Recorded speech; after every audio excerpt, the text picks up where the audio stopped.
करीब 10 साल की मन्नतों के बाद एक घर में एक बेटे का जन्म होता है। जब बेटे का जन्म होता है तो घर में खुशियों के गीत गाए जाते हैं। मम्मी पापा परिवार के लोग उस बच्चे का नाम अव्यान रखते हैं। अव्यान का बड़ा ख्याल रखा जाता था। जो भी देखता था उसके बारे में तरह तरह की बातें भी कहने लगता था।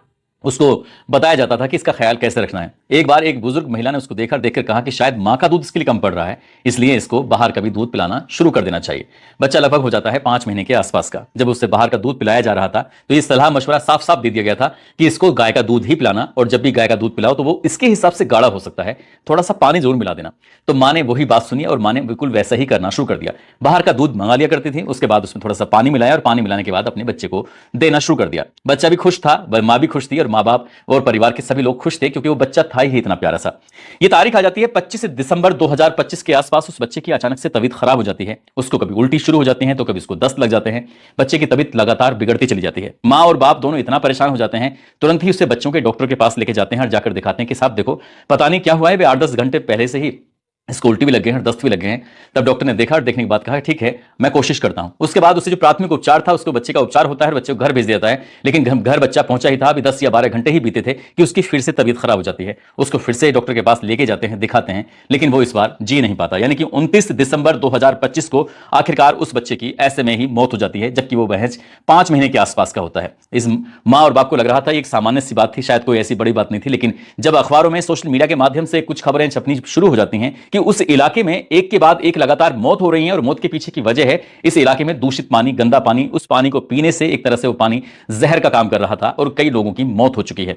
मां बाप को याद आता है कि हमारे बच्चा भी तो दूध में उसको पानी मिला के दे रहे थे और पानी वही पानी है जिसको आम लोग पी रहे हैं, जिसकी वजह से बड़ी संख्या में सैकड़ों से ज्यादा लोग बीमार हो चुके हैं। जैसे ही मां बाप को यह बात पता चलती है तो मां बाप का रो रो कर बुरा हाल हो जाता है। और बुरा हाल इसलिए हो जाता है कि 10 साल की मन्नतों के बाद आखिरकार अव्यान पैदा हुआ था और अव्यान की जब मौत हो जाती है तो उसका फोटो पूरे देश भर में वायरल हो जाता है। हर कोई इस फोटो को देखकर हैरान भी था, परेशान भी था कि आखिरकार पानी भेजने वालों ने अगर साफ पानी भेजा होता तो अव्यान इस वक्त जिंदा होता। न केवल अव्यान जिंदा होता बल्कि उस इलाके में 14-15 से ज्यादा लोगों की मौत हो चुकी है, वो भी ठीक होते। और साथ ही जो 200 से ज्यादा लोग बीमार हैं, कई लोग ऐसे हैं जो आईसीयू में भर्ती हैं, उनकी भी हालत इतनी खराब नहीं होती। क्या है पूरी कहानी, इस कहानी के माध्यम से समझते हैं।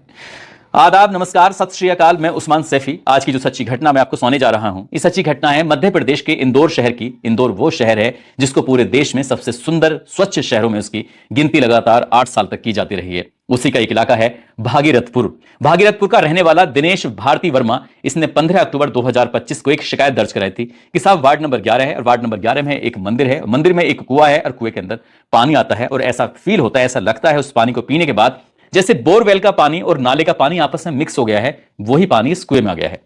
जब यहाँ पे आश्रम में श्रद्धालु आते हैं तो इन श्रद्धालुओं को पानी पीने में दिक्कत होती है, उन्हें ऐसा लगता है जैसे इसके अंदर से दुर्गंध आ रही है। शिकायत की थी, उसकी शिकायत के समाधान की मांग की थी, लेकिन जिन लोगों से शिकायत की थी उन लोगों ने इस शिकायत को इतनी गंभीरता से नहीं लिया और बात ये आई गई हो जाती है। श्रद्धालु वैसे भी वहां पर एक अब आया तो हो सकता है कि अगली बार उसका नंबर 15 या 20 दिन में आए। श्रद्धालु तो आते और जाते भी रहते हैं। इसी तरह से वक्त आगे बढ़ जाता है। यह अक्टूबर का पूरा महीना गुजर जाता है। लगभग 15 नवंबर 2025 के आसपास की बात है। इसी इलाके यानी कि भागीरथपुर की रहने वाली एक महिला होती है जिसका नाम होता है शिवानी थकले। शिवानी थकले ने भी ठीक ऐसे ही शिकायत की थी और उसने तो इससे बढ़कर शिकायत की थी। उन्होंने कहा कि जो हमारे इलाके में पानी आता है ना, उस पानी को देखकर ऐसा लगता है जैसे उसके अंदर तेजाब है, एसिड है, उसके पीने से कुछ इस तरह की दिक्कतें हो रही हैं। इस पानी की जो भी शिकायतें हैं उसको दूर कर दिया जाए। उसकी शिकायत को भी ठीक ऐसे ही लिया जाता है जैसे कि दिनेश वर्मा की शिकायत को लिया जाता है। शिवानी थकले की शिकायत को भी नजरअंदाज कर दिया जाता है और उसकी शिकायत भी आई गई हो जाती है। वक्त आगे बढ़ रहा था और जैसे वक्त आगे बढ़ रहा था, यह 18 दिसंबर 2025 की बात है। इसके बाद से उस इलाके की जो पानी था उसमें बदबू आनी शुरू हो जाती है। अब लोगों को दिक्कतें होनी शुरू हो जाती हैं कि नर्मदा वाटर सप्लाई में बहुत ज्यादा तेज दुर्गंध आने लगती है और आसपास में कोई पानी था ही नहीं। लोगों को मजबूरी में वही पानी पीना पड़ रहा था। जैसे जैसे लोग पानी पी रहे थे वैसे वैसे उनकी तबीयत बिगड़ने लगती है। हालांकि आसपास के लोगों ने शिकायत करना भी शुरू कर दिया। अक्सर होता क्या है कि जो आसपास के लोग होते हैं कुछ जागरूक लोगों से शिकायत करते हैं कि भाई हमारे यहाँ नाली की दिक्कत है, हमारे यहाँ पानी की दिक्कत है या सफाई की दिक्कत है। तो जागरूक लोग वो आसपास की नगर पालिका, नगर पंचायत, नगर महापालिका इस तरह से जाकर वहां पर शिकायत वगैरह कर देते हैं कि भाई देखो यह नगर निगम में कि हम उस फला मोहल्ले में दिक्कत है। लेकिन जो जागरूक लोग थे वो पहले से ही शिकायत कर चुके थे और उनकी शिकायत को गंभीरता से नहीं लिया गया था। हालांकि ऐसे बताया जाता है कि 4 जोन में 23 से ज्यादा औपचारिक शिकायत पहुंची थी। उसके बावजूद भी जो जिम्मेदार थे, जिनके ये काम की बात थी, जिनकी हक की बात की, उन्होंने इस पर कोई ज्यादा गौर नहीं की। और जब गौर नहीं करते हैं तो लोग फिर उसी पानी को पीने के लिए विवश हो जाते हैं, मजबूर हो जाते हैं। लेकिन 29 दिसंबर 2025 को जैसे ही एक मौत होती है, उस मौत के बाद, हालांकि मौत तो पहले भी हो रही थी, लोगों को इन मौतों के बारे में कुछ ठोस जानकारी नहीं थी, सही बात नहीं पता था कि आखिरकार मौत का कारण क्या है, क्योंकि एक ही इलाके में बहुत बड़ी संख्या में लोग बीमार भी हो रहे हैं और बहुत ज्यादा संख्या में लोग इतने बीमार हो रहे हैं कि उनको हॉस्पिटलाइज भी करना पड़ रहा है, आईसीयू में भर्ती करना पड़ रहा है। और हद तो यह हो जाती है कि लगातार एक के बाद एक मौत की जब खबर आती है, शिकायतें आती हैं, तब पत्रकार जागरूक हो जाते हैं। एनडीटीवी के एक पत्रकार होते हैं, उन्होंने स्थानीय विधायक जो कि मंत्री भी होते हैं, नाम उनका कैलाश विजयवर्गीय होता है, उनसे एक सवाल किया जाता है और जैसे ही सवाल किया जाता है तो ऐसे न जाने कोई आग लग जाती है, कुछ इस तरह की बात थी। अगर आप सुनेंगे तो आप भी खुद हैरान रह जाएंगे। और पीने के पानी की ठीक से व्यवस्था छोड़ो यार, तुम फोकट प्रश्न मत पूछो। नहीं, फोकट नहीं, ये तो मैं तो वहाँ होकर आया हूँ। क्या क्या क्या घंटा हो गया तुम बात? कैलाश जी बात ठीक से कीजिए, नहीं शब्दों का चयन ठीक रखिए। कैलाश जी आप ढंग से बात नहीं कर रहे हैं। नहीं, आप ये क्या शब्द? जैसे कि आपने सुना है कि पत्रकार ने सवाल किया और सवाल पूछने के बाद उसे किस तरह का जवाब मिलता है, इसके बाद तो पूरे देश का मीडिया एक तरह से खड़ा हो जाता है। मीडिया ने एक के बाद एक सवाल दागना शुरू कर दिया। मीडिया ने जब पूछना शुरू किया कि आखिरकार इसके पीछे की वजह क्या है, फिर मामला हाईकोर्ट भी पहुंच जाता है। जब मामला हाईकोर्ट पहुंचता है तो हाईकोर्ट इस मामले में जवाब तलब करना शुरू कर देता है। लेकिन सरकार की बात देखिए, सरकार ने जब जवाब दिया तो सरकार ने कहा कि 4 ही लोगों की मौत हुई है, बाकी जो मौतें हैं उनके बारे में वो सामान्य मौतें हैं, इस तरह की कोई बात नहीं है। लेकिन हाई कोर्ट से एक अपील की जाती है कि मीडिया पब्लिकेशन पर रोक लगाने की जब मांग की जाती है, हालांकि इस पर मीडिया की जो बात आती है तो हाई कोर्ट इस पर कोई टिप्पणी नहीं करता और बाकी जो जानकारी होती है उसके बारे में पूछा जाता है कि इसके पीछे कौन जिम्मेदार है, कौन नहीं है, और आपने क्या कार्रवाई की है, आगे क्या हो रहा है, क्या नहीं हो रहा है। इस तरह की बातें थी। मीडिया लगातार इस मामले की कवरेज कर रहा था और सरकार तो कहने लगती है कि 4 लोगों की मौत हुई है और राष्ट्रीय मानव अधिकार आयोग के पास जो रिपोर्ट पहुंचती है वो लगभग 7 लोगों के मरने की रिपोर्ट पहुंचती है। लेकिन दैनिक भास्कर ने अपने प्रथम पेज पर 15 लोगों के मरने की सूची भी जारी कर दी कि फला फला व्यक्ति हैं, इस तारीख से इस तारीख तक उनकी मौत हुई है। अगर हम उनके लोगों के बारे में बात करें तो उसमें उर्मिला है जिनकी उम्र 60 साल के आसपास है, नंदलाल पाल हैं जिनकी उम्र 75 साल के आसपास है, उमा कोरी जिनकी 31 साल उम्र है, मंजुला 74 साल की उम्र है, ताराबाई कोरी 70 साल के आसपास उम्र है, गोमती रावत जिनकी उम्र 50 साल के आसपास है, सीमा प्रजापत जिनकी उम्र 50 साल के आसपास है, संतोष बिगोलिया, जीवन लाल बरेड़े जिनकी उम्र लगभग 80 साल के आसपास है, अव्यान साहू जिसकी उम्र लगभग 5 महीने के आसपास है, अशोक लाल पवार, सुमित्रा बाई,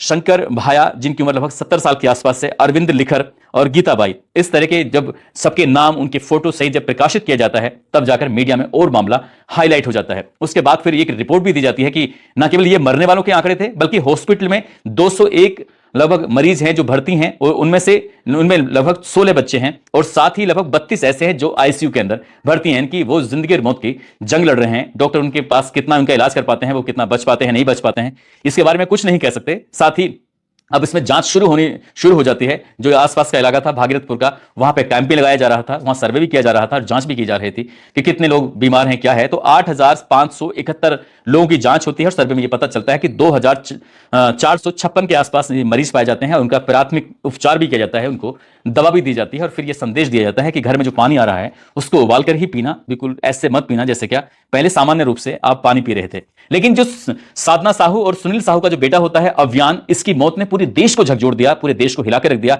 10 साल की मन्नतों के बाद आखिरकार ये बच्चा पैदा होता है और इस बच्चे के दूध में जब पानी मिलाया जा रहा था वो पानी उसके लिए जहर बन जाएगा। कभी मां और बाप ने इस बात को सोचा नहीं था। जब भी इस मीडिया वाले इनसे संपर्क करते हैं तो मां और बाप का रो रो कर बुरा हाल हो जाता है। उन्होंने बस एक ही अपील की है, उनका बच्चा अव्यान गया तो गया लेकिन किसी और के साथ ऐसा ना हो। इसलिए सरकार को, इसलिए जो जिम्मेदार अधिकारी हैं नगर निगम को, सभी को अपनी जिम्मेदारी समझनी चाहिए और जिन लोगों ने औपचारिक रूप से ही सही या फिर लिखित में शिकायत की थी, कम से कम उनकी बात को गंभीरता से लेते। तो सीवरेज का पानी जो उसके जो पीने वाले पानी में मिल गया था वो बिल्कुल नहीं मिलता। एक सुमित्रा महिला हैं जो बिहार के मोतिहारी के रहने वाली होती हैं, उनका बेटा होता है जो कि प्राइवेट नौकरी करता है और इंदौर में रहकर ही अपनी 2 बच्चियों और अपनी पत्नी के साथ रहता है। मां अपने बेटे से मुलाकात करने के लिए आई थी और ये लगभग 1 महीने पुरानी बात है, दिसंबर की शुरुआत की बात है। मां जब आती है तो 15 दिन तो उसके आराम से गुजर जाते हैं, लेकिन 15 दिसंबर 2025 के बाद जो पानी दूषित आना शुरू हो जाता है तो उसकी वजह से मां बीमार रहना शुरू हो जाती है। महज 24 घंटे ही लगे थे, मां को उल्टी भी होने लगती हैं, दस्त भी होने लगते हैं और सुमित्रा बाई की कब मौत हो जाती है कि 21 दिसंबर 2025 की बात है। उनकी वो एक रिकॉर्ड के हिसाब से पता चलता है कि सबसे पहले सुमित्रा बाई की मौत होती है और जब ये मीडिया में, अखबार में खबर प्रकाशित होती है 29, 30 और 31 दिसंबर के आसपास, तब घर वाले भी जाकर ये रिकॉर्ड देते हैं कि हमारी मां की भी कुछ इसी बीमारी की वजह से मौत हुई है और लोगों ने फिर आके ये आंकड़े देना शुरू किया। तब जाकर पता चलता है ये राष्ट्रीय मानव अधिकार ने भी इस मामले को गंभीरता से उठाया। विपक्ष ने जब इस मामले को सोशल मीडिया पर उठाना शुरू किया है, मीडिया में आकर अपनी बात करनी शुरू की है, जिम्मेदार लोगों के ऊपर कार्रवाई की मांग करना शुरू किया है, साथ ही जब सरकार चारों तरफ से घिरना शुरू हो जाती है तब जाकर सस्पेंशन भी शुरू हो जाते हैं और बर्खास्त की भी कार्रवाई हो जाती है। ऐसा बताया जाता है कि एक बर्खास्त हो जाते हैं, फिर तो सैंपल भी लेने शुरू कर दिए जाते हैं और सैंपल के हाल की रिपोर्ट क्या आती है वो मीडिया में शायद अभी तक आया नहीं है, लेकिन कहीं ना कहीं सरकार अपने आप को बचाने की तमाम कोशिश कर रही है। हालांकि मुख्यमंत्री मौके पर पहुंच जाते हैं और जो बीमार हैं उनके पास जाकर उनके हालचाल लेते हैं और साथ ही मीडिया में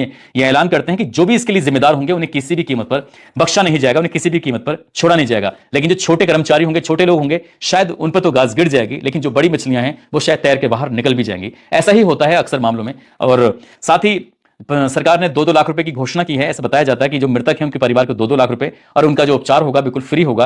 लेकिन शायद जिनके गए हैं वो 2-2 लाख रुपए क्या, उन्हें अगर 20 भी लाख दे दोगे, 50 लाख भी दे दोगे तो शायद उनके कभी लौट कर नहीं आएंगे। जैसे कि अव्यान है या बाकी और लोग हैं जिनके गए हैं। जो कहावत है ना कि जिन जाके पैर न फटी भी भाई, वो क्या जाने पीर पर आई। दोस्तों, इस पूरे घटनाक्रम को सुनाने का उद्देश्य किसी को परेशान करना नहीं है, किसी का दिल दुखाना नहीं है, बल्कि आपको जागरूक करना है। और साथ ही पत्रकारों, जिस तरह से एक एनडीटीवी के पत्रकार ने अपनी जिम्मेदारी समझी, जिम्मेदारी समझने के बाद सवाल किया और सवाल करने के बाद शायद ये पत्रकार लोग जागते हैं और उसके बाद मामला जब बहुत ज्यादा हाईलाइट होता है तब जाके पूरे देश भर को पता चलता है कि इंदौर शहर के अंदर आखिरकार इतने लोग बीमार क्यों हो रहे हैं और इतनी बड़ी संख्या में लोगों की मौत क्यों हो रही है। अगर पत्रकार अपना ईमानदारी से काम करे तो शायद ये जितने भी घपले घोटाले हैं, दिक्कत परेशानी है आवाम के लिए, ये कोई दिक्कत परेशानी बिल्कुल भी ना हो।